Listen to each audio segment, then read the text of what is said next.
Segment with pastor and best-selling author Carl Gallups. We're talking about biblical prophecy, Israel, and Jerusalem.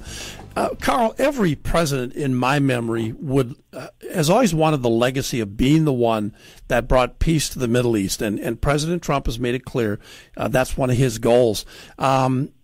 He said in early 2019 this is going to become a front burner issue. What do you anticipate looking forward here? I know he's been a staunch supporter of Israel, maybe the staunchest president in support of Israel we've had, but there's pressure in his own administration to force Israel to compromise, is there not? Yeah, apparently there is, and there always has been and always will be, I guess. And here's the thing. We've got to remember that most people in D.C., inside the Beltway and in the ivory towers, and even those that have occupied the White House, including Donald Trump.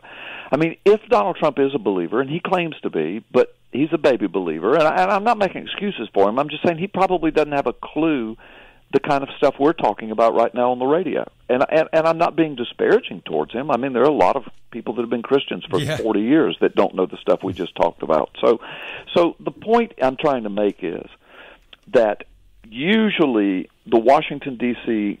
establishment, and Trump certainly hasn't been part of the establishment, but he is now. He's the president. They come from a secular worldview. I mean, and Trump has kind of a biblical worldview. Ronald Reagan had kind of a biblical worldview, but not deep, not as deep as you and Dave and I just went. But so what president wouldn't want peace in the Middle East? I mean, I can't imagine a president coming in saying, I don't want peace in the Middle East. I hope they all kill each other. I mean, they're not going to say that. So they got to say it.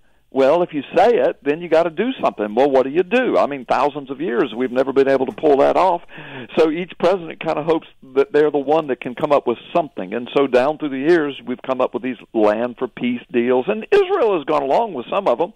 Well, actually, all of them eventually, even though they fought some of them. But some of them, even Israel, offered. So it's just been back and forth and up and down and round and round. And yes, you're right. Every administration, including Donald Trump, comes in and says, well, I've got a peace plan. I've got a peace plan. Okay. And then sometimes, eschatologists, prophecy experts will say, well, that's the Antichrist. The Bible says that Israel's going to make a 7-year peace treaty with the Palestinians. Well, guys, I hate to burst people's bubble, but actually the Bible doesn't say that, not those words.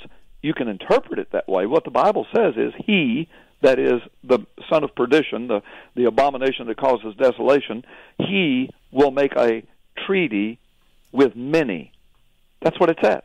And so you can figure out the 7 years from the 70 weeks of Daniel, etc.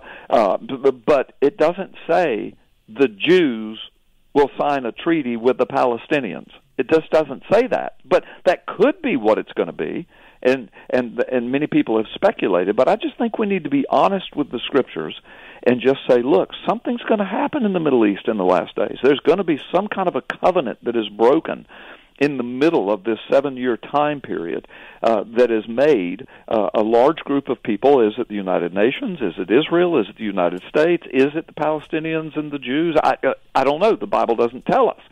So I think we need to be careful about being dogmatic about it, but at the same time we need to be watchful. So yeah, he's got people in his administration wanting him to maybe land for peace giveaways. My problem with that is there are biblical admonitions against that. You guys know that. Excuse me, you've talked about it.